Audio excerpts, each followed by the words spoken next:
Guys মধু খাচ্ছি, মধু মধু রসমালাই রসমালাই। শোনা গো আমার, তুই যতই তোর মুসখা আর যতভাবেই চেষ্টা কর, তোর মধু আর জীবনে ফিরত আসবি না। তোমরা যারা আমার নামে গসিপ করছো, তোমাদের আমি বালতিও দাম দেই না। বাল দিয়ে দাম দেওয়া লাগবি না, খালি পোলা মানে কয়েকদিন পর পর একটা করে লিঙ্ক দিলেই হবি। নিঃসন্দেহে তুই ঠিক কথা বলেছিস। তো তোমরা গসিপ না করে তোমার হইলো মধু খাও, মধু মধু রসমালাই। তোর মধু তো তোর বান্ধবীর বয়ফ্রেন্ড খাইয়ে নিছে, আর 2-1 ফোঁটা যাও আসিল তা তো শশার উপরে লাগিয়ে আছে। ये सब क्या देखना पड़ रहा है? अच्छा है मैं अंधा हूँ। তাহলে তুই কোন লজ্জায় নিজেকে মধু মধু কোস? লজ্জা কর না রে।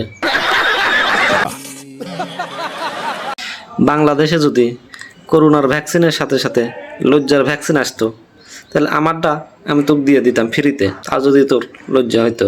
कैसा लगा मेरा मजाक?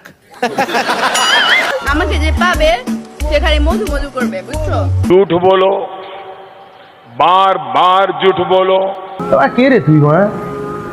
তোকে যে পাবি তার সারা জীবন তো দুঃখে কেটে যাবি, আর খালি মনে মনে ভাববি যেরকম পোষা বাসি খাওয়া একটা জিনিস কিভাবে আমার কপালে জুটলো। তোর মধু তো শেষ হয়ে গেছে, তাহলে তো খাবি কিভাবে? এই আফসোসে এসে মরিয়া যাবি।